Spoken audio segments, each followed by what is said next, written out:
Em todo o mundo, pilotos militares relatam ter visto OVNIs. Em alguns casos, os pilotos envolveram-se em combates aéreos com eles. 2 pilotos militares vieram a público. Se isso chegar mais perto do que 6 ou 7 quilômetros, eu vou pular. Ele esperava que o objeto explodisse, mas isso não aconteceu. Envolver-se de fato com um OVNI durante 20 minutos, isso é uma coisa extraordinária. Em 1976, relatos de um objeto não identificado sobre Teherã enviaram um jato F-4 para confrontá-lo e destruí-lo. Ele pulou daqui para lá deste jeito. Em 1980, um caça peruano abriu fogo contra um objeto não identificado que invadiu o espaço aéreo militar.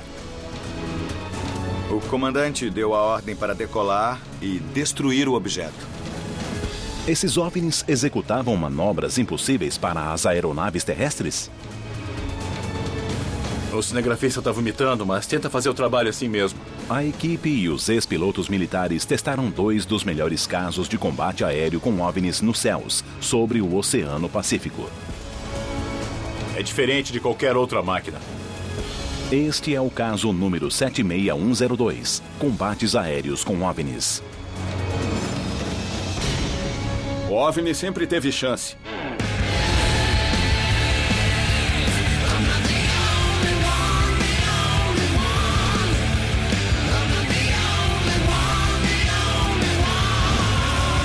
Caçadores de OVNIs, combates aéreos.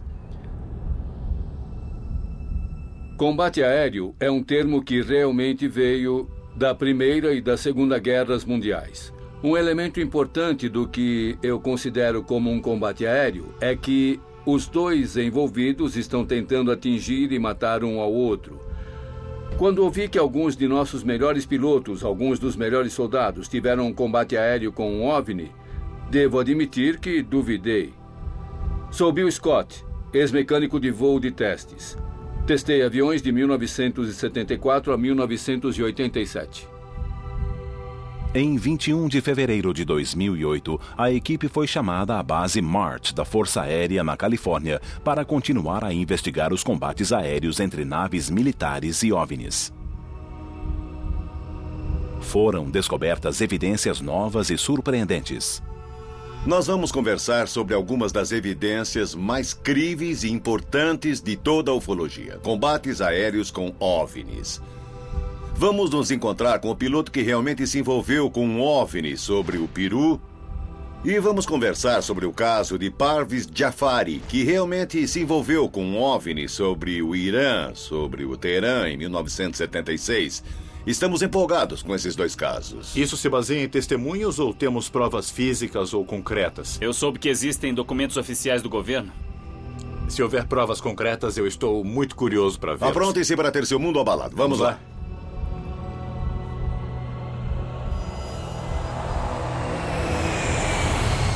Uma das histórias mais incríveis que vão ouvir é o caso de Parviz Jafari, da Força Aérea Iraniana. Aproximadamente às 23 horas de 18 de setembro de 1976, os cidadãos de Teherã foram assustados por um grande globo iluminado que circulava sobre eles. Era diferente dos helicópteros, jatos militares e aviões civis que voavam nos céus iranianos. Na época, bem antes da Revolução Islâmica e da subida do Ayatollah Khomeini ao poder, o Irã era um importante aliado americano. Como o Irã faz fronteira com a União Soviética, os militares americanos treinaram a Força Aérea Iraniana e lhe forneceram caças Phantom F-4. O F-4E, que foi usado no caso Jafari, era na época um dos melhores jatos que podia se envolver em combates aéreos.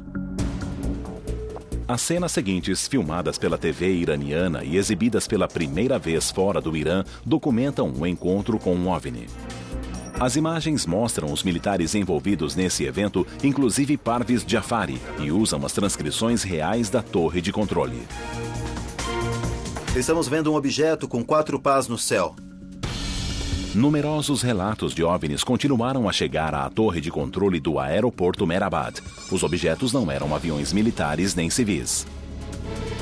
Só para confirmar, por favor, ele está a nordeste de Teherã? Hussein Piruzi é o encarregado da torre de controle de tráfego aéreo. Ele decidiu notificar a Força Aérea Iraniana. Alô, é o oficial de serviço? Várias pessoas avistaram luzes brilhantes no céu. Às 23 horas e 31 minutos, um jato F-4 decolou da base aérea de Cherokee em Hamadan, 280 quilômetros a sudoeste de Teherã. O primeiro piloto, o capitão Aziz Khan, investigou o objeto. 10 minutos mais tarde, outro F-4, pilotado por Parviz Jafari, recebeu ordens para decolar. Na época, Jafari era major e foi direcionado para interceptar uma luz estranha sobre o Teherã. Eu sou Parviz Jafari, um general aposentado da Força Aérea Iraniana. Jafari avalia que o objeto tinha o tamanho de um Boeing 707. Ele seguiu a luz até a fronteira russa, mas de repente, um objeto se separou da luz e veio direto para o avião de Jafari.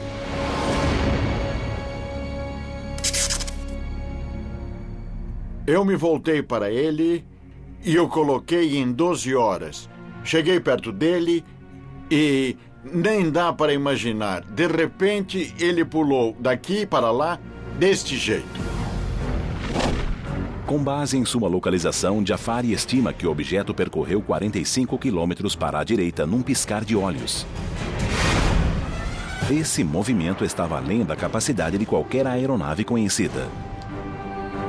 Eu perguntei à torre se era algum avião comercial e eles responderam que não, eles não tinham nenhum voo. A gente também viu isso. Enquanto se aproximava do objeto, Jafari viu algo incrível. Alguma coisa que parecia uma lua saiu do objeto. Um segundo objeto saiu do primeiro objeto? Um outro objeto, abaixo do horizonte, começou a voar na minha direção. O segundo objeto redondo surgiu abaixo das luzes triangulares e foi na direção do F-4 de Jafari. Embora Jafari voasse em velocidade supersônica, esse objeto ultrapassou seu jato e o circulou como se ele estivesse parado. Bom, imagine só, eu estava voando à velocidade do som e alguma coisa estava me circundando. Depois de circular o avião de Jafari, o segundo objeto voltou à grande nave em forma de diamante que planava a cerca de 40 quilômetros de distância. Por um momento, Jafari pensou estar fora de perigo. Mas, para sua surpresa, pela segunda vez, um objeto saiu e veio em sua direção. Jafari achou que estava sendo atacado e voltou-se para o painel de instrumentos para armar e atirar um míssil rastreador de calor. Mas ficou chocado com o que aconteceu. As luzes verde e vermelha deviam estar acesas para eu poder atirar. Mas quando olhei para o lado esquerdo do painel de instrumentos, o painel esquerdo estava apagado, sem nenhuma luz. Jafari acredita que durante o combate o OVNI enviou um imenso pulso de energia eletromagnética para o avião, desligando todos os instrumentos eletrônicos a bordo, inclusive o equipamento de navegação e os sistemas de armas.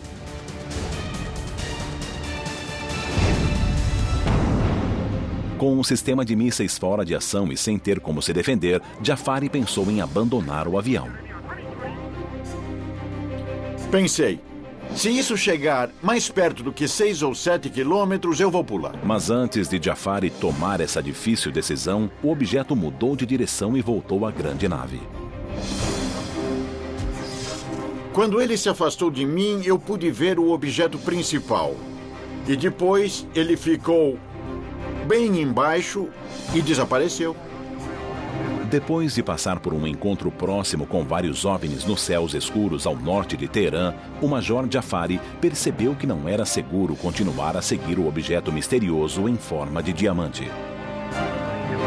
Ele recebeu permissão para retornar a Teherã, mas enquanto descia, percebeu que o encontro com o OVNI continuava. Quando eu estava descendo, mais uma vez um outro objeto começou a me perseguir. Enquanto Jafari descia para a aproximação no aeroporto Mehrabad, percebeu que outro objeto o perseguia. Durante a aproximação final, ele viu o objeto descer no solo do deserto. Eu podia ver os grãos de areia no solo. Ele era muito brilhante, muito brilhante. Jafari recebeu ordens de não pousar e investigar o objeto que descera perto da base aérea. Segundo as testemunhas militares e civis, o objeto caíra nas redondezas de Chemiran, no Irã. Foi em alta velocidade para o solo e eu pensei que acabaria vendo uma explosão muito, muito forte. Mas isso não aconteceu. O objeto veio direto para o solo e aterrissou ali. Ao aterrissar no aeroporto, Parvez Jafari soube que logo teria de fazer um relato a seus comandantes sobre os acontecimentos da noite, mas não se deu conta de que os militares iranianos não eram os únicos interessados no assunto. Um dos oficiais americanos ficou ouvindo o que eu dizia, escrevendo e fazendo anotações. Quanto a CIA estava envolvida no caso e em seu ocultamento. Quando Jafari finalmente aterrissou, havia agentes americanos da CIA e um coronel da Força Aérea esperando para ouvir o relato. Pela primeira vez na televisão, o relatório militar oficial que foi liberado. Por que esse documento foi enviado à Casa Branca? E o que foi achado no dia seguinte, no local da queda?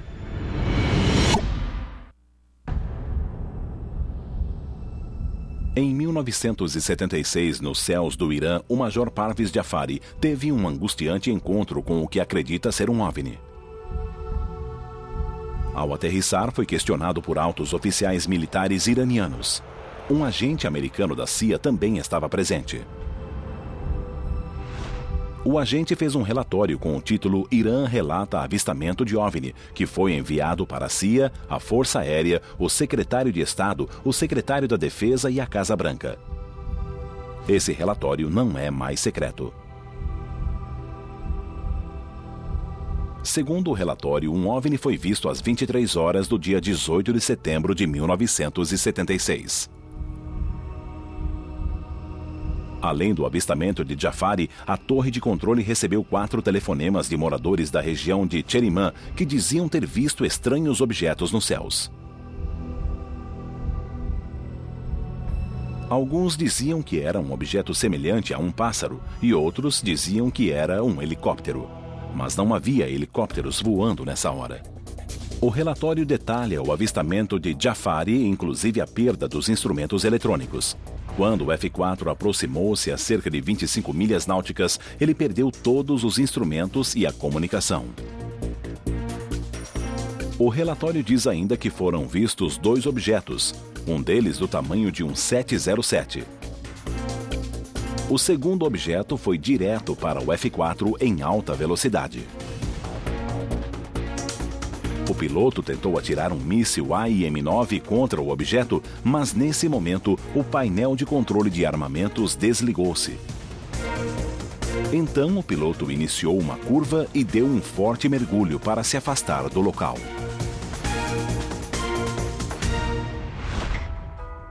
Em um final muito curioso para esse evento, o relatório do Departamento de Defesa diz que no dia seguinte, a tripulação foi levada de helicóptero para a área onde os moradores viram o objeto cair. Segundo o relatório, foi feita uma verificação de radiação na área. Não há mais informações sobre esse caso, ou elas continuam confidenciais. Eu o vi e, por isso, acredito nele.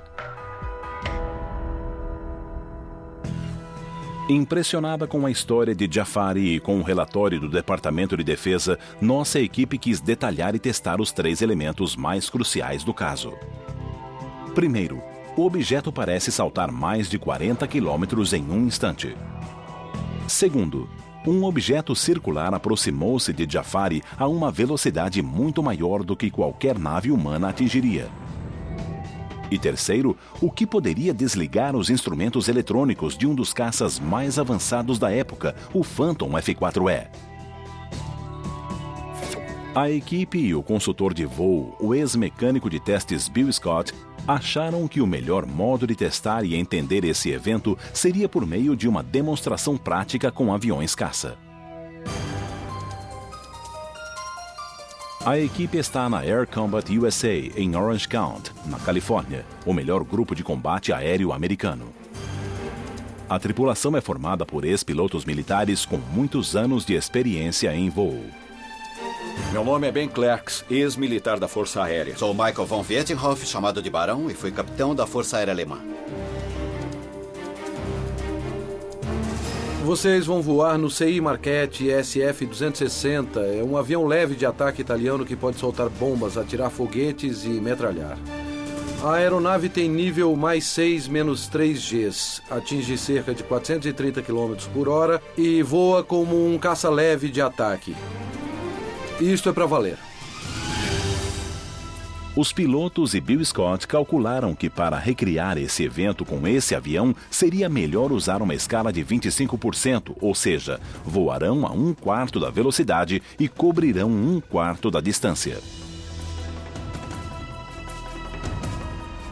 Optamos por usar aviões atuais para tentar duplicar alguns desses encontros, porque eu creio que isso realmente deixa mais claro para as pessoas o tipo de dinâmica envolvido em alguns desses encontros.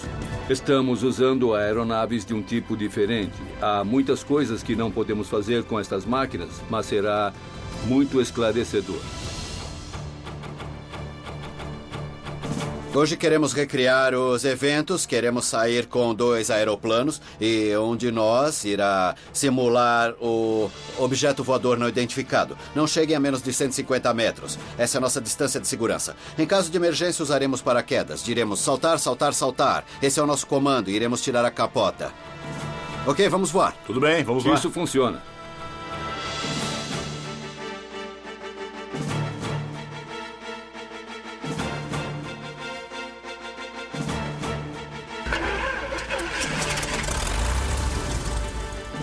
Fullerton Road, boa tarde, combate 1, voo 3 com combate aéreo Quebec, pronto para taxiar. Os pilotos estimam que levarão 13 minutos para chegar à zona designada para o combate aéreo, sobre o Oceano Pacífico, entre Long Beach e a Ilha Catalina.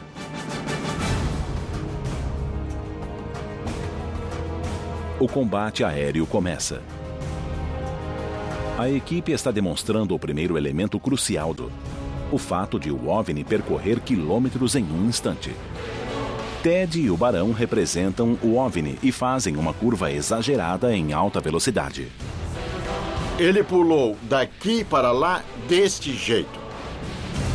Bill Scott e Joker tentam segui-los, começando suavemente. Entendido. Agora temos que simular uma curva à direita tentando rastrear o alvo. E isso simula o alvo saltando 10 graus num tempo muito curto. O Barão é o líder. Legal, Bill. Parece que temos o alvo a 9h30 ou a 10 horas. Bom, de repente ele saltou para 10h30 em uma fração de segundo. Sim, um salto de 10 graus de uma vez. Tudo bem, agora ele está ali, a 11 horas. Sim. Estamos em uma curva à direita tentando rastreá-lo, mas quando nos aproximamos ele salta 10 graus, a mais de 40 quilômetros. Isso significa um salto de 5 quilômetros por segundo. Sim, é bem intenso. É só aceleração instantânea. É uma fração de segundo e ele já saltou 10 graus. Agora está a 11 horas. Mesmo nessa escala reduzida, os movimentos que o avião de Ted e do Barão executa torna impossível que Joker e Bill o sigam. Imagine a situação quando as duas aeronaves movem-se a mais de 1.500 km por hora. É diferente de qualquer outra máquina. A segunda simulação da equipe irá demonstrar a incrível velocidade em que o segundo objeto se movia quando veio ao encontro do F-4 de Jafari. Embora o jato Marquette que está sendo usado não tenha a capacidade do Phantom F4, eles poderão demonstrar a sensação de velocidade e de aproximação que Jafari teve quando o segundo OVNI se aproximou e circulou seu jato supersônico. Vamos checar 90 à direita e o Barão vai começar outra passagem. Ok, o Barão está indo. Recebido. Não temos margem de erro. Isto é o que se vê quando dois objetos, ambos a 250 km por hora, passam em direções opostas a 15 metros um do outro. É só um relance. Agora imagine isso de noite. Além disso, Jafari e o OVNI estavam a uma velocidade combinada de mais de 3.000 km por hora. A equipe repete a manobra, mas agora mais depressa e mais perto.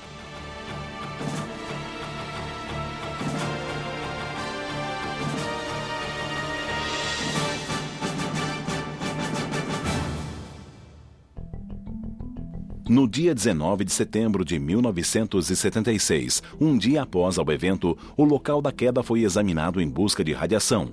Mas, segundo Jafari, nada foi achado, apesar dos avistamentos. Tudo bem, vamos voltar.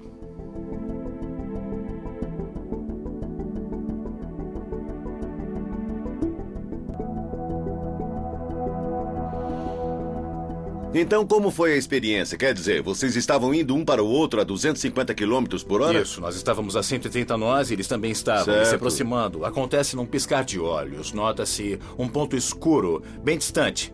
E alguns segundos depois, eles passam ao lado a 480 km por hora. É uma coisa muito rápida. Ele estava voando para lá e, de repente, teve de tomar uma posição defensiva porque o objeto fez um movimento hostil em sua direção e seu painel apagou. Bom, para começar, se o painel todo se apagar, você está numa encrenca.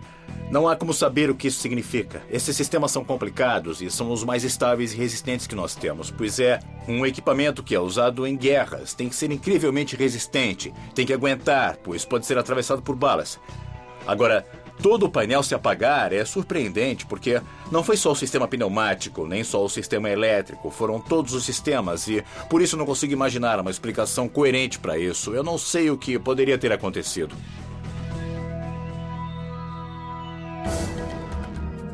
O maior mistério permanece. Está comprovado que Jafari perdeu todos os instrumentos e os sistemas de armas devido a alguma anomalia elétrica. Então havia algo afetando o painel de comando e o sistema de mísseis, temos certeza.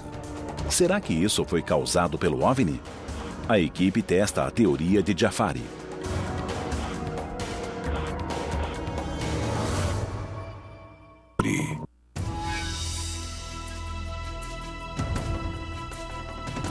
No caso iraniano, quando o F-4 decolou, o piloto com certeza estava muito confiante. Ele tinha um dos melhores caças do mundo, foi investigar. E quando algo veio rapidamente em sua direção, ele imediatamente viu como uma ameaça. Então, ele estava armado com um míssil M9, uma ótima arma, mas quando tentou usá-la, todo o painel sumiu. A equipe vai para o laboratório do produtor de efeitos especiais de John Tyndall para participar de uma demonstração. Tyndall vai nos mostrar o que pode ter acontecido com o painel de armas do Phantom F4 de Jafari quando ele tentou armar o míssil para se defender do que acreditava ser um ataque de OVNI. A minha demonstração hoje é basicamente para recriar um pulso eletromagnético, como o que pode ter sido experimentado nesse caso particular iraniano que estamos investigando. Esse OVNI parece ter lançado algum tipo de pulso para o caça a jato e isso apagou muitos dos instrumentos. Então, basicamente, temos um gerador eletromagnético com o qual vamos investigar o que aconteceu no caso iraniano. Os instrumentos todos se apagaram, as armas travaram e, de algum modo, essa coisa foi capaz de controlar o avião e impedi-lo de atirar. O que temos aqui é basicamente uma bobina de Tesla modificada. E isso significa que vamos pegar uma corrente doméstica de 110 volts e aumentá-la para 15.000 volts. A carga aumenta nos capacitores até chegar a um limiar. E então, BAM! Passa por essa bobina e induz uma corrente nessa outra bobina. Se o teste tiver sucesso, John conseguirá apagar um computador doméstico sem incapacitá-lo por completo, mostrando que um evento similar poderia acontecer numa escala maior.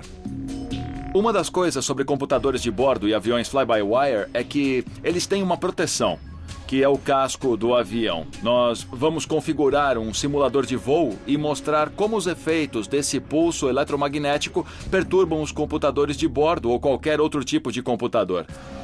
Uau! Tudo bem, agora pode nivelar. Ótimo. Eu estou acertando. Então, podemos dizer que nesse ponto estamos perto do ponto de 40 quilômetros. Acho que é melhor vocês ficarem perto de mim. Tá legal. Luzes? Tudo bem. Estão prontos? Em 3, 2, 1.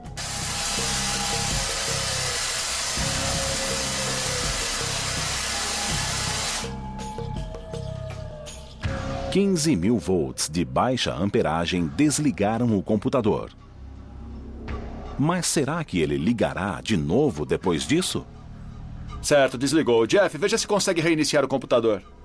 Vamos tentar. Ei! Uau! Tá iniciando alguma operação no computador. É, ele voltou. A CPU não morreu. Como os instrumentos de Jafari, o computador voltou ao normal no fim do pulso.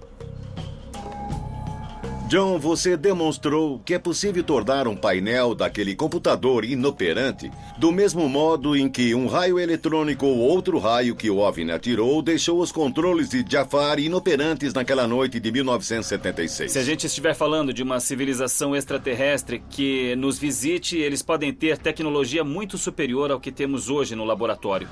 Embora isso tenha sido um sucesso, a escala é a grande surpresa, porque para obter os resultados que tivemos a 90 centímetros em alguma coisa a 40 quilômetros de distância, é preciso uma potência inacreditável, especialmente porque o pulso tem que penetrar uma caixa de metal, o casco do avião, para funcionar. Embora o encontro de Jafari tenha sido testemunhado por muitos e ele diga que os militares iranianos interessavam-se pelos OVNIs, a Revolução Iraniana, que ocorreu 3 anos depois, transformou o Irã em uma sociedade fechada e os relatos de OVNIs não mais chegaram ao Ocidente. Nunca tinha visto nada como isso antes. E quanto mais eu penso, mais eu acredito. E todos os outros acreditaram que era um objeto voador não identificado, um OVNI. Depois de testar os 3 elementos principais do caso de Jafari, a equipe duvida que uma aeronave já vista pudesse fazer os movimentos que Jafari viu naquela noite. Embora a perda do computador de bordo do F-4 possa ser explicada por um intenso pulso eletromagnético, os fatos permanecem misteriosos. 4 anos depois, um combate aéreo com OVNI ainda mais dramático ocorreu sobre o Peru. Mas desta vez o piloto conseguiu atacar.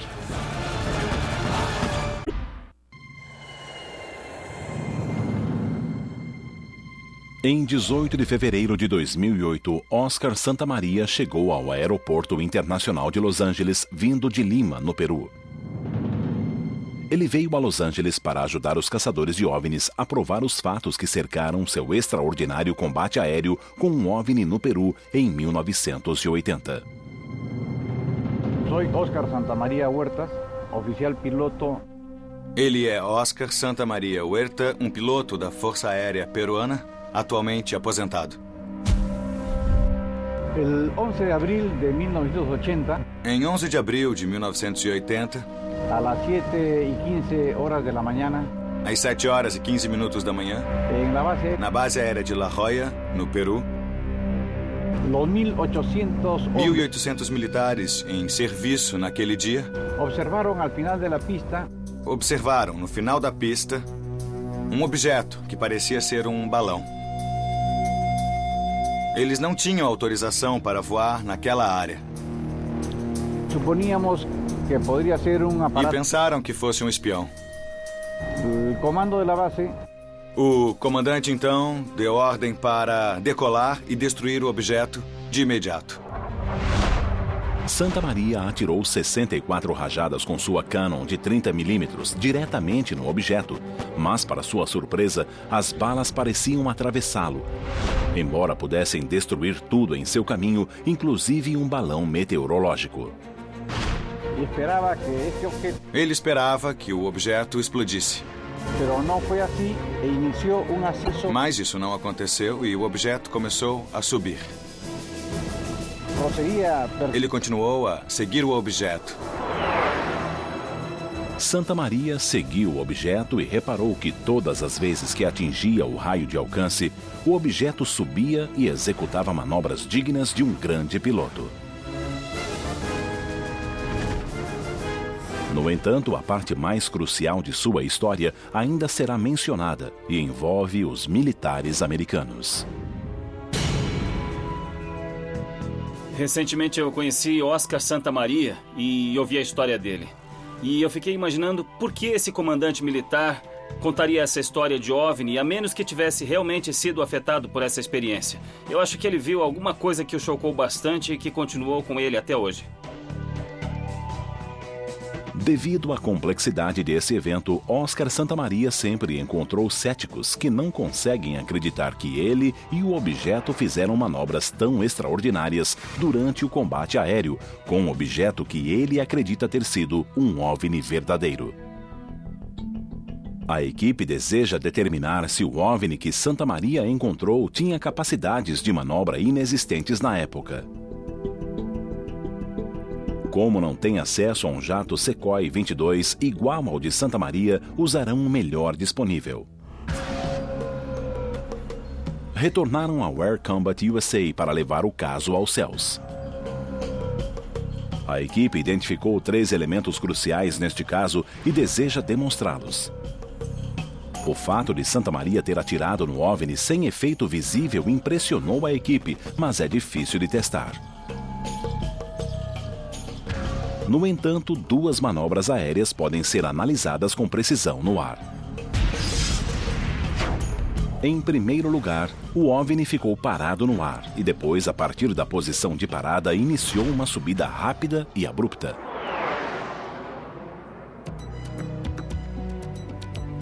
Para dar à equipe uma representação dos eventos daquela noite, o produtor de efeitos John Tyndall criou um equipamento rastreador com 2 lasers, um vermelho e outro verde, ambos controlados por joysticks. O laser verde representa a rota de voo do OVNI. O laser vermelho representa a rota de voo do jato. Juntos, eles criam uma representação do evento em escala. Oi, John. Como vai? Comandante, bem, aqui. Bom, o que eu tenho aqui é uma visão de cima, usando esses indicadores de laser como, basicamente, um modelo em escala do movimento desse OVNI e da aeronave, respectivamente. Eu posso dimensionar o movimento para igualar a velocidade da escala do mapa. Onde estava o seu avião? O laser vermelho está indicando o seu avião. E está se movendo a cerca de 1.600 km por hora. Santa Maria, usando o laser vermelho, mostrou sua posição no momento do primeiro ataque. Ele se aproximou na posição de fogo de 900 metros. Disparei 64 buses. Ele atirou 64 rajadas. Ele sabia que atingira o objeto, mas nada aconteceu. Ele não explodiu. O objeto começou a se afastar rapidamente. Em ascenso. Isso, e enquanto se afastava, ele subia. O objeto parou repentinamente. Ele quase bateu no objeto e por isso foi para a direita, para assumir uma posição de fogo. Enquanto se aproximava do raio de alcance de 900 metros, ele ativou o pós-queimador. Pós-queimador? Isso mesmo. De repente, o objeto subiu novamente. O mais surpreendente dessa história é que quando ele usou o pós-queimador, o OVNI fez um movimento evasivo para cima e Santa Maria deu um empuxo e também subiu. Estavam a uma velocidade de mais de 1.600 km por hora. Mas o OVNI parou de repente e quando Santa Maria passou, o OVNI seguiu-o, acelerando subitamente e fazendo uma manobra impossível. Ele ia a uma velocidade supersônica e ultrapassou o objeto, que então começou a subir a seu lado. Os dois estavam subindo praticamente na vertical e depois? A 19 mil metros ele não podia mais subir e estava quase perdendo o controle. A 19 mil metros, um pouco mais de 62 mil pés, Santa Maria começou a perder o controle do avião. O Su-22 tem um teto de 18 mil metros e não podia mais operar nessa altitude. Sem capacidade para atacar mais uma vez, ele começou a voar de volta para a base. Depois de conversar com o piloto sobre o plano de voo e as manobras, Barão, Joker, Ted e Bill Scott preparam-se para decolar e demonstrar os detalhes desse estranho encontro.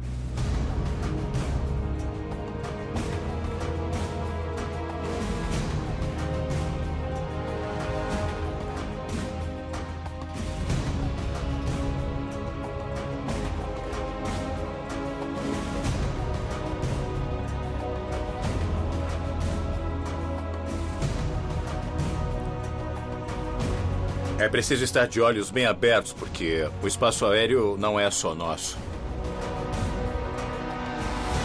Os jatos dos caçadores de OVNIs decolaram. Está vindo para o ataque. Fogo, fogo, fogo! Para provar esse caso de uma vez por todas.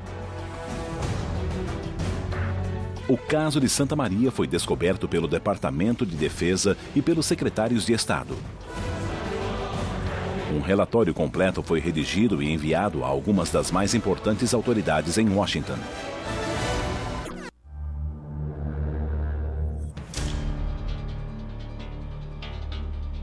Os pilotos decolaram em 2 caças para recriar e comprovar o combate aéreo de Oscar Santa Maria com um OVNI nos céus do Peru em 1980. Eles estão a cerca de 7 minutos do local de seu combate aéreo.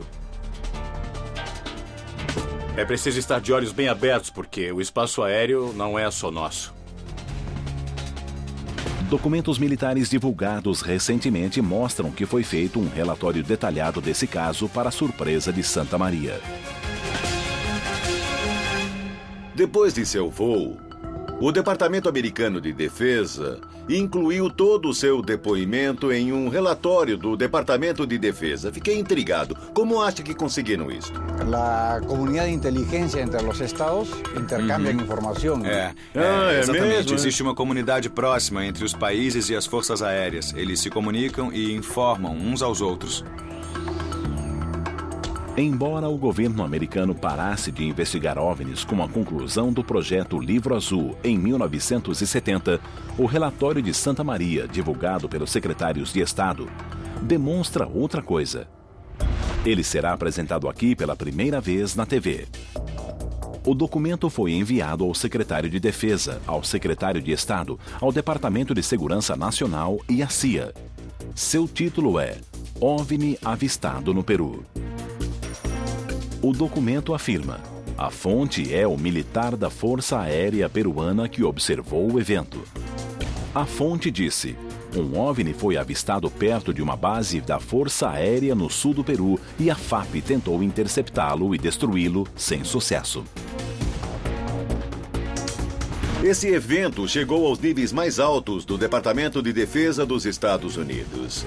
E lembrem-se, o Peru não era um aliado americano na época. Era um aliado soviético na Guerra Fria. Então, chegou aos níveis mais altos do Departamento de Defesa. Como?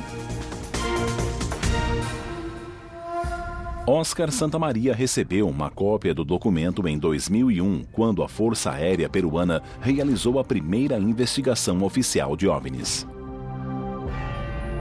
Depois de estudar dezenas de casos, a Força Aérea Peruana considerou que esse é o caso de OVNI mais convincente da história do país. Não sabe qual foi a resposta oficial do governo americano a esse documento. Estamos na área, estamos prontos. E Joker, você é o líder.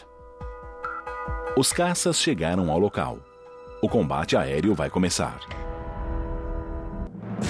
O ex-mecânico de testes Bill Scott está no avião de Santa Maria.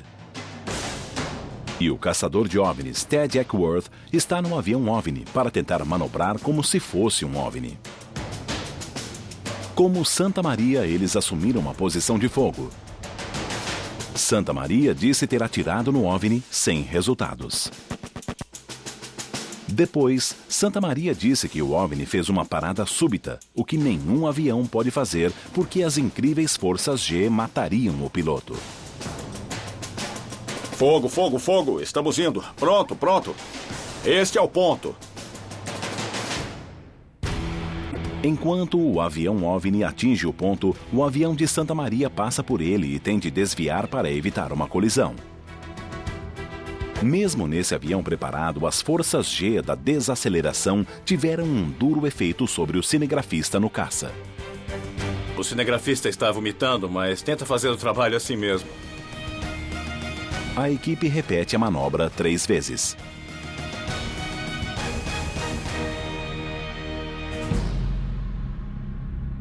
Na manobra mais ousada jamais tentada por um piloto da Força Aérea Peruana, Santa Maria atingiu o teto de operação de sua aeronave, 19.000 metros, enquanto era perseguido pelo OVNI. Sua vida corria perigo. Barão, por que não começa com 360 à esquerda a 45 graus de inclinação? Esta é a simulação em que o OVNI sobe na vertical. Quando estivermos prontos, vou contar até 3 e o Barão vai fechar a curva e subir. Joker, no avião de Santa Maria, faz um forte mergulho. O OVNI foge e Joker faz o mergulho em J, subindo quase na vertical. O OVNI segue-o, tentando também subir verticalmente. Lá vai ele na vertical. E até mais. Não alcançamos ele. Eles acabaram de demonstrar que uma aeronave humana não pode acelerar repentinamente de 0 para 1.600 km/h nessa altitude. Isso também demonstra que um dos melhores caças do mundo não poderia ter alcançado o OVNI. Ok, vamos voltar. Ok, Barão, é o líder. Autorização para voltar ao plano de voo.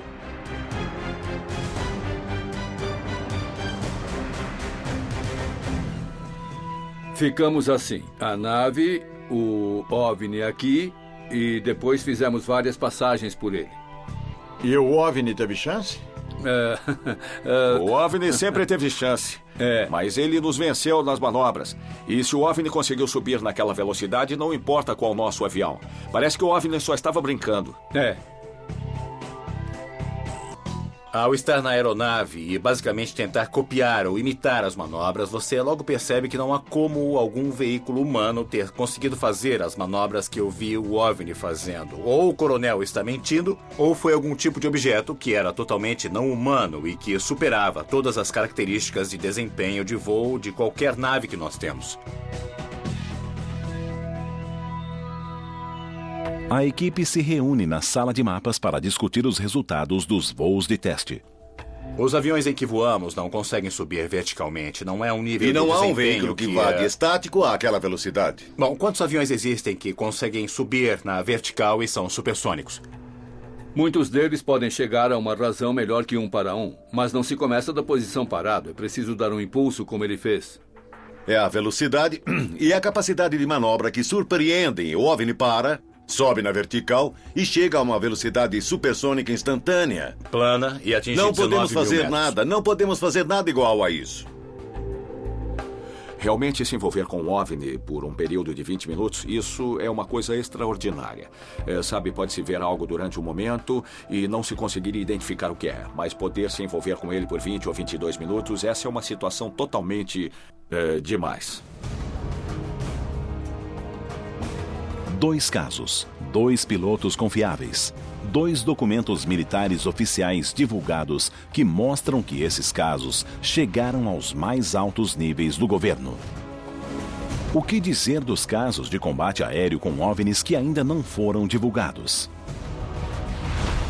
2 pilotos, em 2 regiões distantes do mundo, envolveram-se com objetos de incrível capacidade de manobra, mas não se sabe o que eram. O trabalho da equipe continua. O Barão vai começar outra passagem. Ok, o Barão está indo. Recebido. Não temos margem de erro. Isto é o que se vê quando dois objetos, ambos a 250 km por hora, passam em direções opostas a 15 metros um do outro. É só um relance. Agora imagine isso de noite. Além disso, Jafari e o OVNI estavam a uma velocidade combinada de mais de 3.000 km por hora. A equipe repete a manobra, mas agora mais depressa e mais perto.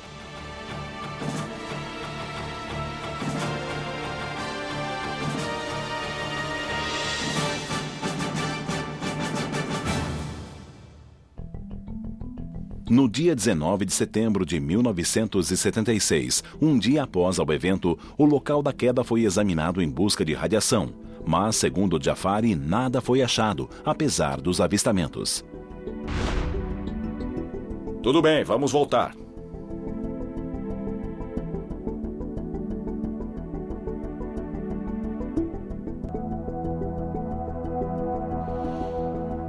Então, como foi a experiência? Quer dizer, vocês estavam indo um para o outro a 250 km por hora? Isso, nós estávamos a 130 nós e eles também estavam Certo. se aproximando. Acontece num piscar de olhos. Nota-se um ponto escuro, bem distante.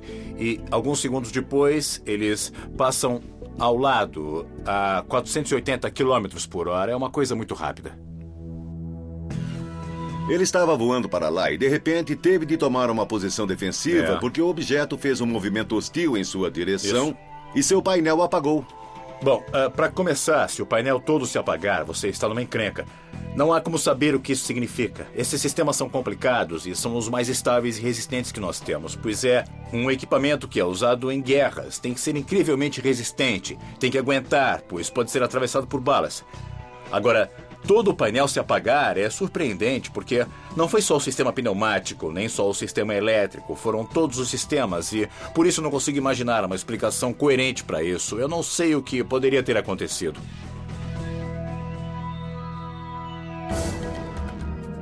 O maior mistério permanece. Está comprovado que Jafari perdeu todos os instrumentos e os sistemas de armas devido a alguma anomalia elétrica. Então havia algo afetando o painel de comando e o sistema de mísseis, temos certeza. Será que isso foi causado pelo OVNI? A equipe testa a teoria de Jafari.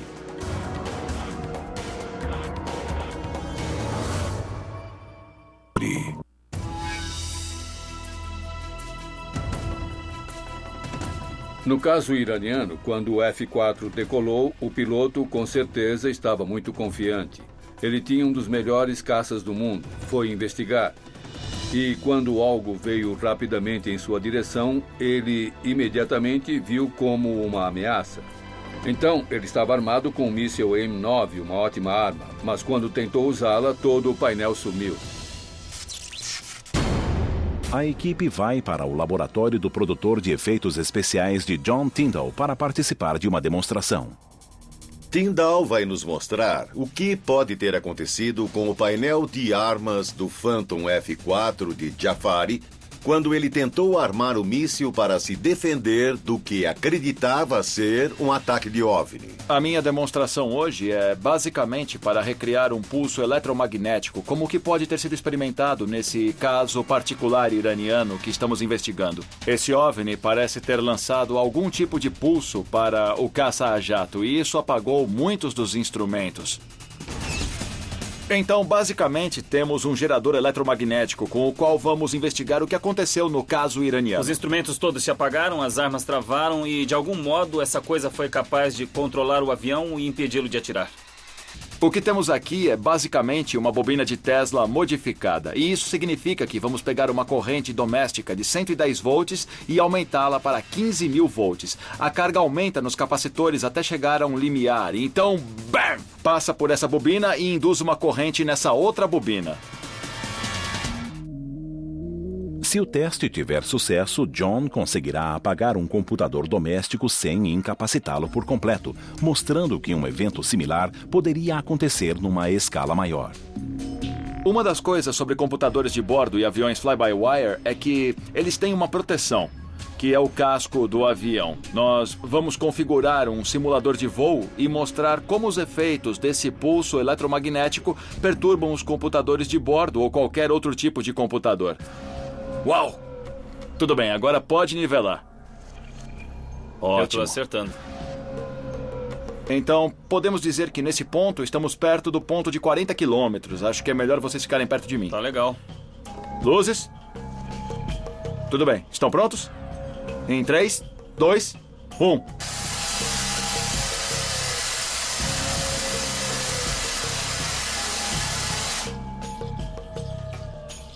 $15.000 volts de baixa amperagem desligaram o computador. Mas será que ele ligará de novo depois disso? Certo, desligou. Jeff, veja se consegue reiniciar o computador. Vamos tentar.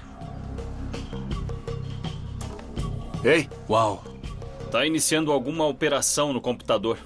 É, ele voltou. A CPU não morreu. Como os instrumentos de Jafari, o computador voltou ao normal no fim do pulso. John, você demonstrou que é possível tornar um painel daquele computador inoperante do mesmo modo em que um raio eletrônico ou outro raio que o OVNI atirou deixou os controles de Jafari inoperantes naquela noite de 1976. Se a gente estiver falando de uma civilização extraterrestre que nos visite, eles podem ter tecnologia muito superior ao que temos hoje no laboratório. Embora isso tenha sido um sucesso, a escala é a grande surpresa, porque para obter os resultados que tivemos a 90 centímetros, em alguma coisa a 40 quilômetros de distância, é preciso uma potência inacreditável, especialmente porque o pulso tem que penetrar uma caixa de metal, o casco do avião, para funcionar.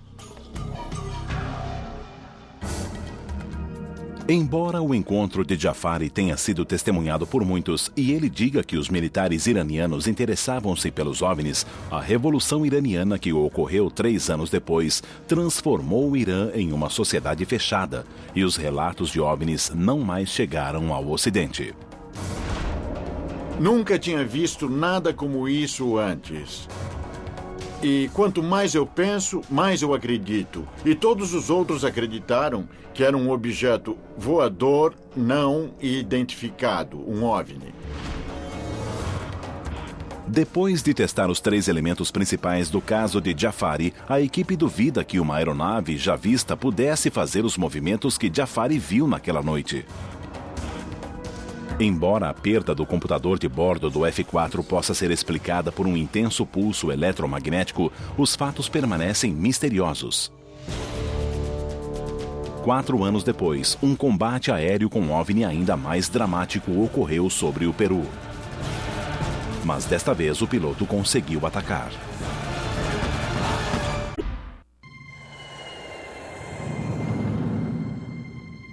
Em 18 de fevereiro de 2008, Oscar Santamaria chegou ao Aeroporto Internacional de Los Angeles, vindo de Lima, no Peru. Ele veio a Los Angeles para ajudar os caçadores de OVNIs a provar os fatos que cercaram seu extraordinário combate aéreo com um OVNI no Peru em 1980. Soy Oscar Santamaria Huertas, oficial piloto. Ele é Oscar Santamaria Huerta, um piloto da Força Aérea Peruana, atualmente aposentado. El 11 de abril de 1980, Em 11 de abril de 1980, a las 7:15 horas de la mañana, às 7 horas e 15 minutos da manhã, na base aérea de La Joya, no Peru, los 1.800 militares em serviço naquele dia observaron al final de la pista observaram no final da pista um objeto que parecia ser um balão. Eles não tinham autorização para voar naquela área. Suponíamos que poderia ser um E aparato. pensaram que fosse um espião. El comando de la base O comandante, então, deu ordem para decolar e destruir o objeto de imediato. Santamaria atirou 64 rajadas com sua Canon de 30 milímetros diretamente no objeto, mas, para sua surpresa, as balas pareciam atravessá-lo. Embora pudessem destruir tudo em seu caminho, inclusive um balão meteorológico. esperaba que este objeto Ele esperava que o objeto explodisse. Mas isso não aconteceu e o objeto começou a subir. Ele continuou a seguir o objeto. Santa Maria seguiu o objeto e reparou que todas as vezes que atingia o raio de alcance, o objeto subia e executava manobras dignas de um grande piloto.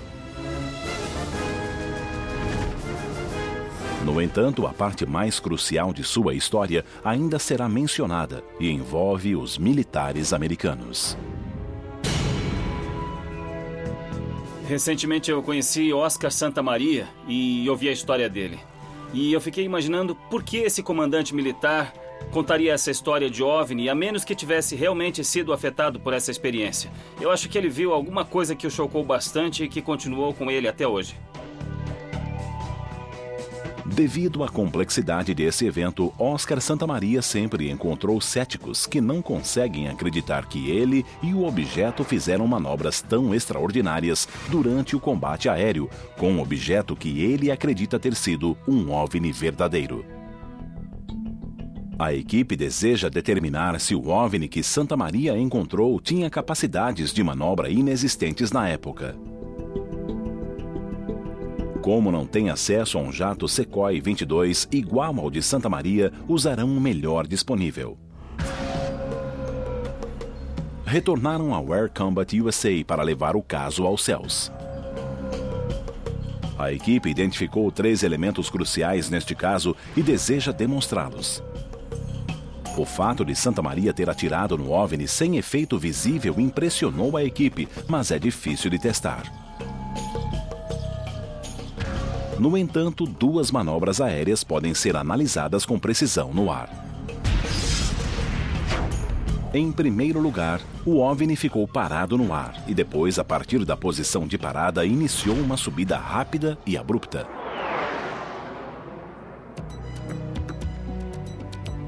Para dar à equipe uma representação dos eventos daquela noite, o produtor de efeitos John Tyndall criou um equipamento rastreador com 2 lasers, um vermelho e outro verde, ambos controlados por joysticks.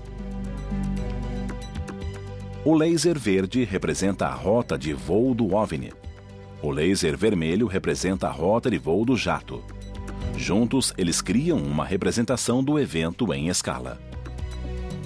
Oi, John. Como vai? Comandante, aqui. Bom, o que eu tenho aqui é uma visão de cima, usando esses indicadores de laser como, basicamente, um modelo em escala do movimento desse OVNI e da aeronave, respectivamente. Eu posso dimensionar o movimento para igualar a velocidade da escala do mapa. Onde estava o seu avião? O laser vermelho está indicando o seu avião. E está se movendo a cerca de 1.600 km por hora. Santa Maria, usando o laser vermelho, mostrou sua posição no momento do primeiro ataque. Ele se aproximou na posição de fogo de 900 metros. Disparei 64 uses de... Ele atirou 64 rajadas. Ele sabia que atingira o objeto, mas nada aconteceu. Ele não explodiu. O objeto começou a se afastar rapidamente. Em ascenso. Isso, e enquanto se afastava, ele subia. O objeto parou repentinamente. Ele quase bateu no objeto e por isso foi para a direita, para assumir uma posição de fogo. Enquanto se aproximava do raio de alcance de 900 metros, ele ativou o pós-queimador. Pós-queimador? Isso mesmo. De repente, o objeto subiu novamente. O mais surpreendente dessa história é que quando ele usou o pós-queimador, o OVNI fez um movimento evasivo para cima e Santa Maria deu um empuxo e também subiu. Estavam a uma velocidade de mais de 1.600 km por hora. Mas o OVNI parou de repente e quando Santa Maria passou, o OVNI seguiu-o, acelerando subitamente e fazendo uma manobra impossível. Ele ia a uma velocidade supersônica e ultrapassou o objeto, que então começou a subir a seu lado. Os 2 estavam subindo praticamente na vertical e depois? A 19.000 metros ele não podia mais subir e estava quase perdendo o controle. A 19.000 metros, um pouco mais de 62.000 pés, Santa Maria começou a perder o controle do avião. O Su-22 tem um teto de 18 mil metros e não podia mais operar nessa altitude. Sem capacidade para atacar mais uma vez, ele começou a voar de volta para a base. Depois de conversar com o piloto sobre o plano de voo e as manobras, Barão, Joker, Ted e Bill Scott preparam-se para decolar e demonstrar os detalhes desse estranho encontro.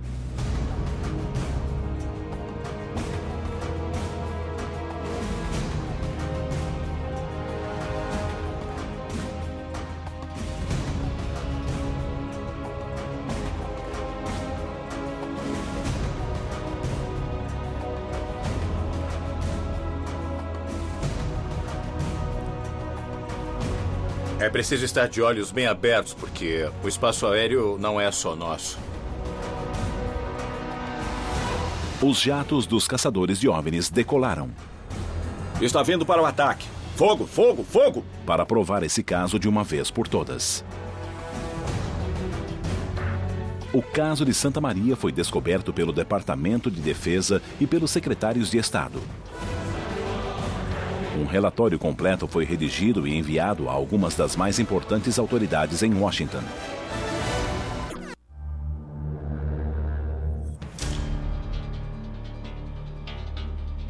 Os pilotos decolaram em 2 caças para recriar e comprovar o combate aéreo de Oscar Santa Maria com um OVNI nos céus do Peru em 1980. Eles estão a cerca de 7 minutos do local de seu combate aéreo. É preciso estar de olhos bem abertos, porque o espaço aéreo não é só nosso. Documentos militares divulgados recentemente mostram que foi feito um relatório detalhado desse caso para a surpresa de Santa Maria. Depois de seu voo, o Departamento Americano de Defesa incluiu todo o seu depoimento em um relatório do Departamento de Defesa. Fiquei intrigado. Como acha que conseguiram isso? A comunidade de inteligência entre os estados intercambia informação. Exatamente. mesmo, Existe uma comunidade próxima entre os países e as forças aéreas. Eles se comunicam e informam uns aos outros. Embora o governo americano parasse de investigar OVNIs com a conclusão do projeto Livro Azul em 1970, o relatório de Santa Maria, divulgado pelos secretários de Estado, demonstra outra coisa.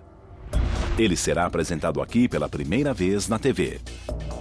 O documento foi enviado ao secretário de Defesa, ao secretário de Estado, ao Departamento de Segurança Nacional e à CIA. Seu título é OVNI Avistado no Peru. O documento afirma: a fonte é o militar da Força Aérea Peruana que observou o evento. A fonte disse: um OVNI foi avistado perto de uma base da Força Aérea no sul do Peru e a FAP tentou interceptá-lo e destruí-lo sem sucesso. Esse evento chegou aos níveis mais altos do Departamento de Defesa dos Estados Unidos. E lembrem-se, o Peru não era um aliado americano na época. Era um aliado soviético na Guerra Fria. Então, chegou aos níveis mais altos do Departamento de Defesa. Como? Oscar Santa Maria recebeu uma cópia do documento em 2001, quando a Força Aérea Peruana realizou a primeira investigação oficial de OVNIs.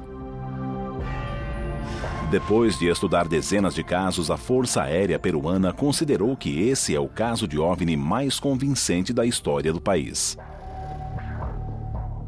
Não sabe qual foi a resposta oficial do governo americano a esse documento. Estamos na área, estamos prontos. E Joker, você é o líder. Os caças chegaram ao local. O combate aéreo vai começar. O ex-mecânico de testes Bill Scott está no avião de Santa Maria. E o caçador de OVNIs Ted Eckworth está no avião OVNI para tentar manobrar como se fosse um OVNI. Como Santa Maria, eles assumiram uma posição de fogo. Santa Maria disse ter atirado no OVNI sem resultados. Depois, Santa Maria disse que o OVNI fez uma parada súbita, o que nenhum avião pode fazer porque as incríveis forças G matariam o piloto. Fogo, fogo, fogo. Estamos indo. Pronto, pronto. Este é o ponto. Enquanto o avião OVNI atinge o ponto, o avião de Santa Maria passa por ele e tem de desviar para evitar uma colisão. Mesmo nesse avião preparado, as forças G da desaceleração tiveram um duro efeito sobre o cinegrafista no caça. O cinegrafista está vomitando, mas tenta fazer o trabalho assim mesmo. A equipe repete a manobra 3 vezes.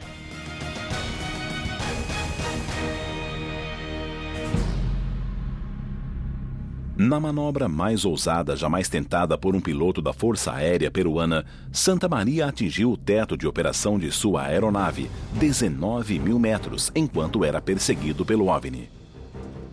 Sua vida corria perigo. Barão, por que não começa com 360 à esquerda a 45 graus de inclinação? Esta é a simulação em que o OVNI sobe na vertical. Quando estivermos prontos, vou contar até 3 e o Barão vai fechar a curva e subir. Joker, no avião de Santa Maria, faz um forte mergulho. O OVNI foge e Joker faz o mergulho em J, subindo quase na vertical. O OVNI segue-o, tentando também subir verticalmente. Lá vai ele na vertical. E até mais. Não alcançamos ele. Eles acabaram de demonstrar que uma aeronave humana não pode acelerar repentinamente de 0 para 1.600 km por hora nessa altitude. Isso também demonstra que um dos melhores caças do mundo não poderia ter alcançado o OVNI. Ok, vamos voltar. Ok, Barão, é o líder. Autorização para voltar ao plano de voo.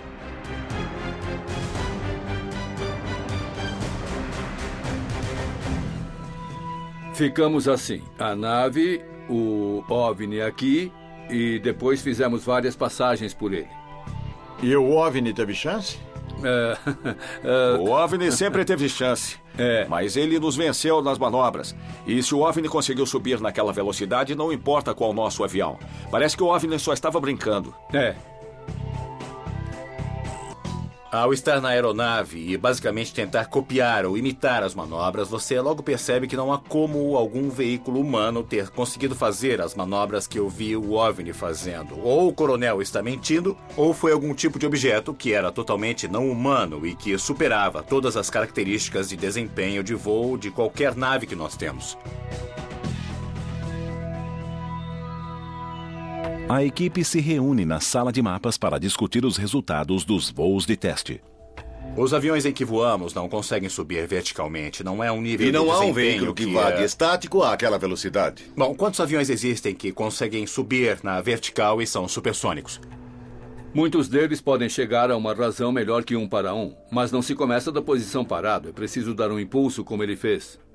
É a velocidade e a capacidade de manobra que surpreendem. O OVNI para, sobe na vertical e chega a uma velocidade supersônica instantânea. Plana e atinge 19 Não podemos mil fazer metros. nada, não podemos fazer nada igual a isso. Realmente se envolver com o OVNI por um período de 20 minutos, isso é uma coisa extraordinária. Sabe, pode-se ver algo durante um momento e não se conseguir identificar o que é. Mas poder se envolver com ele por 20 ou 22 minutos, essa é uma situação totalmente demais. 2 casos, 2 pilotos confiáveis, 2 documentos militares oficiais divulgados que mostram que esses casos chegaram aos mais altos níveis do governo.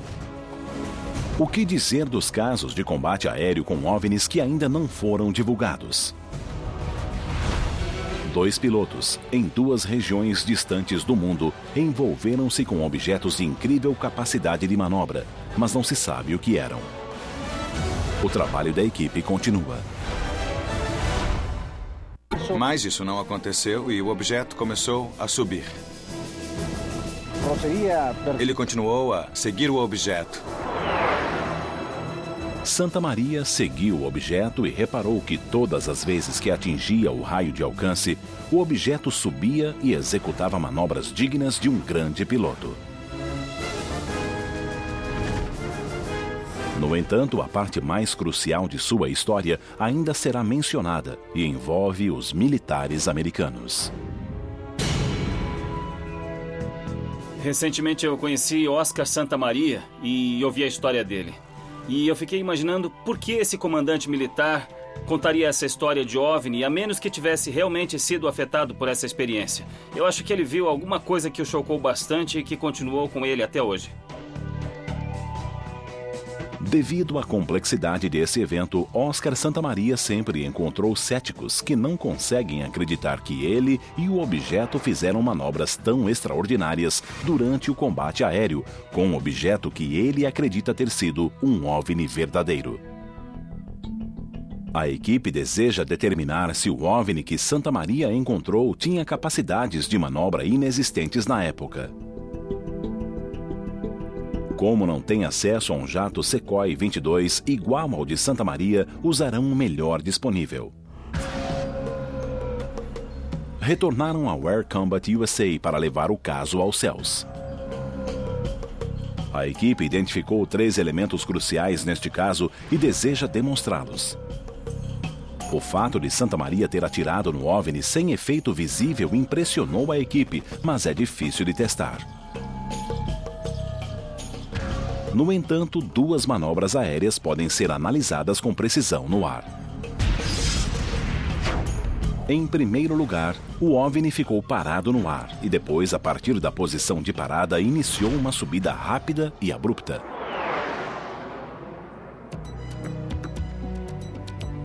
Para dar à equipe uma representação dos eventos daquela noite, o produtor de efeitos John Tyndall criou um equipamento rastreador com 2 lasers, um vermelho e outro verde, ambos controlados por joysticks.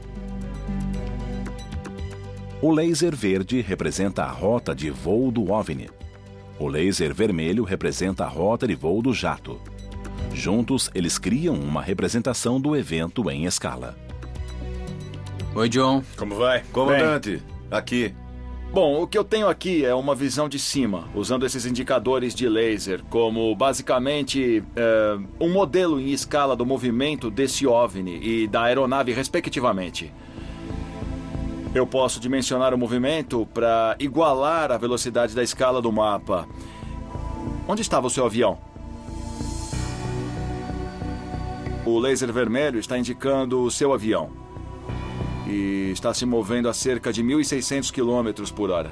Santamaria, usando o laser vermelho, mostrou sua posição no momento do primeiro ataque. Ele se aproximou na posição de fogo de 900 metros. Disparei 64 buses. Ele atirou 64 rajadas. Ele sabia que atingira o objeto, mas nada aconteceu. Ele não explodiu. O objeto começou a se afastar rapidamente. Em ascenso. Isso, e enquanto se afastava, ele subia. O objeto parou repentinamente. Ele quase bateu no objeto e por isso foi para a direita, para assumir uma posição de fogo. Enquanto se aproximava do raio de alcance de 900 metros, ele ativou o pós-queimador. Pós-queimador? Isso mesmo. De repente, o objeto subiu novamente. O mais surpreendente dessa história é que quando ele usou o pós-queimador, o OVNI fez um movimento evasivo para cima e Santamaria deu um empuxo e também subiu. Estavam a uma velocidade de mais de 1.600 km por hora. Mas o OVNI parou de repente e quando Santamaria passou, o OVNI seguiu-o, acelerando subitamente e fazendo uma manobra impossível. Ele ia a uma velocidade supersônica e ultrapassou o objeto, que então começou a subir a seu lado. Os 2 estavam subindo praticamente na vertical e depois? A 19.000 metros ele não podia mais subir e estava quase perdendo o controle. A 19.000 metros, um pouco mais de 62.000 pés, Santamaria começou a perder o controle do avião. O Su-22 tem um teto de 18.000 metros e não podia mais operar nessa altitude. Sem capacidade para atacar mais uma vez, ele começou a voar de volta para a base. Depois de conversar com o piloto sobre o plano de voo e as manobras, Barão, Joker, Ted e Bill Scott preparam-se para decolar e demonstrar os detalhes desse estranho encontro.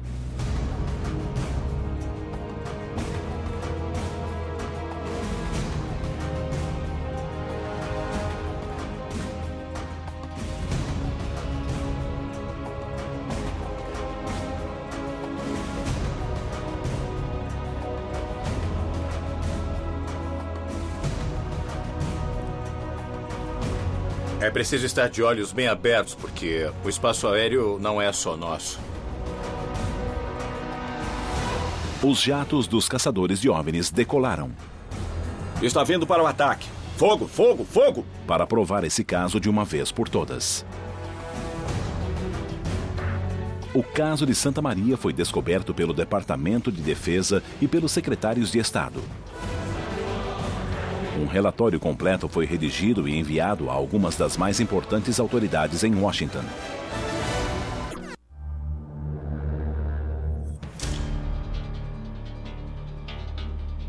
Os pilotos decolaram em 2 caças para recriar e comprovar o combate aéreo de Oscar Santa Maria com um OVNI nos céus do Peru em 1980. Eles estão a cerca de 7 minutos do local de seu combate aéreo. É preciso estar de olhos bem abertos, porque o espaço aéreo não é só nosso. Documentos militares divulgados recentemente mostram que foi feito um relatório detalhado desse caso para a surpresa de Santa Maria. Depois de seu voo, o Departamento Americano de Defesa incluiu todo o seu depoimento em um relatório do Departamento de Defesa. Fiquei intrigado. Como acha que conseguiram isso? La comunidad de inteligencia entre los estados intercambian información. Exatamente. mesmo, Existe uma comunidade próxima entre os países e as forças aéreas. Eles se comunicam e informam uns aos outros. Embora o governo americano parasse de investigar OVNIs com a conclusão do projeto Livro Azul em 1970, o relatório de Santa Maria, divulgado pelos secretários de Estado, demonstra outra coisa. Ele será apresentado aqui pela primeira vez na TV. O documento foi enviado ao secretário de Defesa, ao secretário de Estado, ao Departamento de Segurança Nacional e à CIA. Seu título é OVNI Avistado no Peru. O documento afirma: a fonte é o militar da Força Aérea Peruana que observou o evento. A fonte disse: um OVNI foi avistado perto de uma base da Força Aérea no sul do Peru e a FAP tentou interceptá-lo e destruí-lo sem sucesso. Esse evento chegou aos níveis mais altos do Departamento de Defesa dos Estados Unidos. E lembrem-se, o Peru não era um aliado americano na época. Era um aliado soviético na Guerra Fria. Então, chegou aos níveis mais altos do Departamento de Defesa. Como? Oscar Santa Maria recebeu uma cópia do documento em 2001, quando a Força Aérea Peruana realizou a primeira investigação oficial de OVNIs. Depois de estudar dezenas de casos, a Força Aérea Peruana considerou que esse é o caso de OVNI mais convincente da história do país. Não sabe qual foi a resposta oficial do governo americano a esse documento. Estamos na área, estamos prontos. E Joker, você é o líder. Os caças chegaram ao local. O combate aéreo vai começar. O ex-mecânico de testes Bill Scott está no avião de Santa Maria. E o caçador de OVNIs Ted Eckworth está no avião OVNI para tentar manobrar como se fosse um OVNI. Como Santa Maria, eles assumiram uma posição de fogo. Santa Maria disse ter atirado no OVNI sem resultados. Depois, Santa Maria disse que o OVNI fez uma parada súbita, o que nenhum avião pode fazer porque as incríveis forças G matariam o piloto. Fogo, fogo, fogo! Estamos indo. Pronto, pronto. Este é o ponto. Enquanto o avião OVNI atinge o ponto, o avião de Santa Maria passa por ele e tem de desviar para evitar uma colisão. Mesmo nesse avião preparado, as forças G da desaceleração tiveram um duro efeito sobre o cinegrafista no caça. O cinegrafista está vomitando, mas tenta fazer o trabalho assim mesmo. A equipe repete a manobra 3 vezes.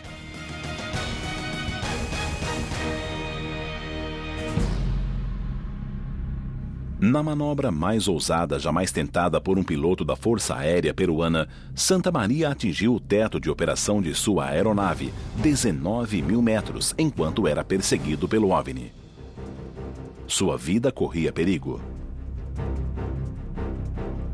Barão, por que não começa com 360 à esquerda a 45 graus de inclinação?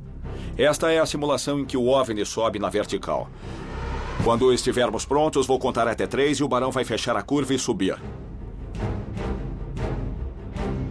Joker, no avião de Santa Maria, faz um forte mergulho. O OVNI foge e Joker faz o mergulho em J, subindo quase na vertical. O OVNI segue-o, tentando também subir verticalmente. Lá vai ele na vertical. E até mais. Não alcançamos ele. Eles acabaram de demonstrar que uma aeronave humana não pode acelerar repentinamente de 0 para 1.600 km por hora nessa altitude. Isso também demonstra que um dos melhores caças do mundo não poderia ter alcançado o OVNI. Ok, vamos voltar. Ok, Barão, é o líder. Autorização para voltar ao plano de voo.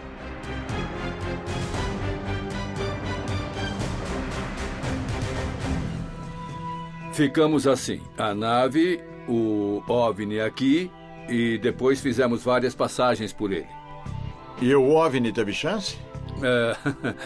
O OVNI sempre teve chance, mas ele nos venceu nas manobras. E se o OVNI conseguiu subir naquela velocidade, não importa qual nosso avião. Parece que o OVNI só estava brincando.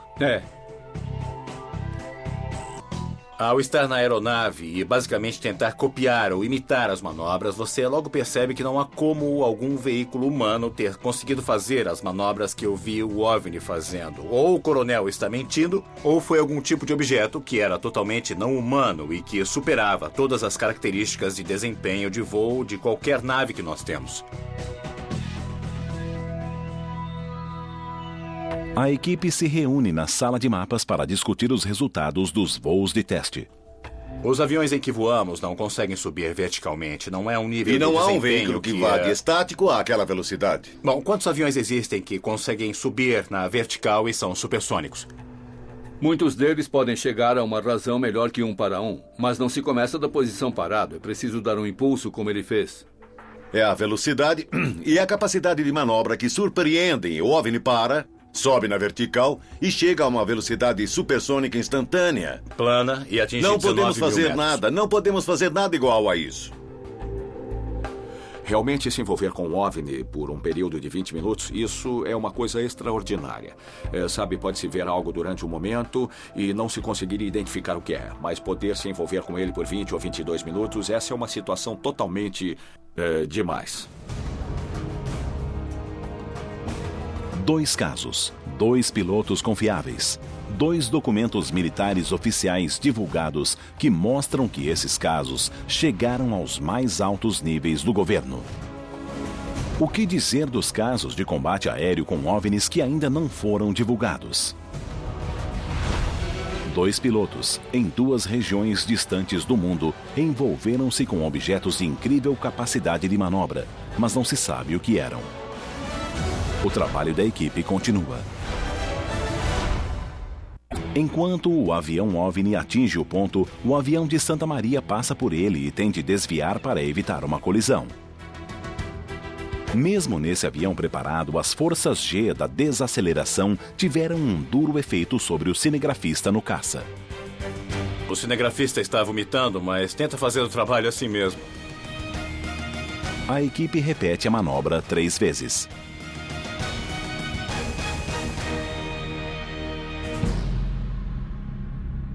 Na manobra mais ousada jamais tentada por um piloto da Força Aérea Peruana, Santa Maria atingiu o teto de operação de sua aeronave, 19.000 metros, enquanto era perseguido pelo OVNI. Sua vida corria perigo. Barão, por que não começa com 360 à esquerda a 45 graus de inclinação? Esta é a simulação em que o OVNI sobe na vertical. Quando estivermos prontos, vou contar até 3 e o Barão vai fechar a curva e subir. Joker, no avião de Santa Maria, faz um forte mergulho. OVNI foge e Joker faz o mergulho em J, subindo quase na vertical. O OVNI segue-o, tentando também subir verticalmente. Lá vai ele na vertical. E até mais. Não alcançamos ele. Eles acabaram de demonstrar que uma aeronave humana não pode acelerar repentinamente de 0 para 1.600 km por hora nessa altitude. Isso também demonstra que um dos melhores caças do mundo não poderia ter alcançado o OVNI. Ok, vamos voltar. Ok, Barão, é o líder. Autorização para voltar ao plano de voo.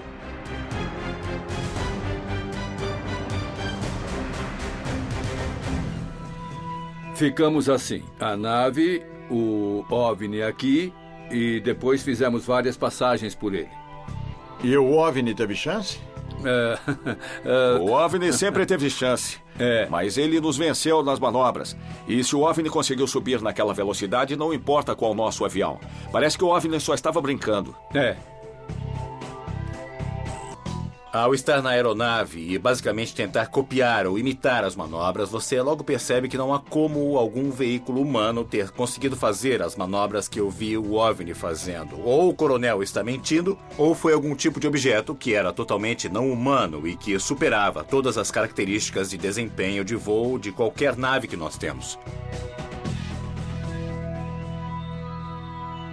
A equipe se reúne na sala de mapas para discutir os resultados dos voos de teste. Os aviões em que voamos não conseguem subir verticalmente. Não é um nível de desempenho. E não há um veículo que vá de estático àquela velocidade. Bom, quantos aviões existem que conseguem subir na vertical e são supersônicos? Muitos deles podem chegar a uma razão melhor que 1 para 1, mas não se começa da posição parado. É preciso dar um impulso como ele fez. É a velocidade e a capacidade de manobra que surpreendem. O OVNI para, sobe na vertical e chega a uma velocidade supersônica instantânea. Plana e atinge 19 Não podemos mil fazer metros. nada, não podemos fazer nada igual a isso. Realmente se envolver com um OVNI por um período de 20 minutos, isso é uma coisa extraordinária. Sabe, pode-se ver algo durante um momento e não se conseguir identificar o que é. Mas poder se envolver com ele por 20 ou 22 minutos, essa é uma situação totalmente demais.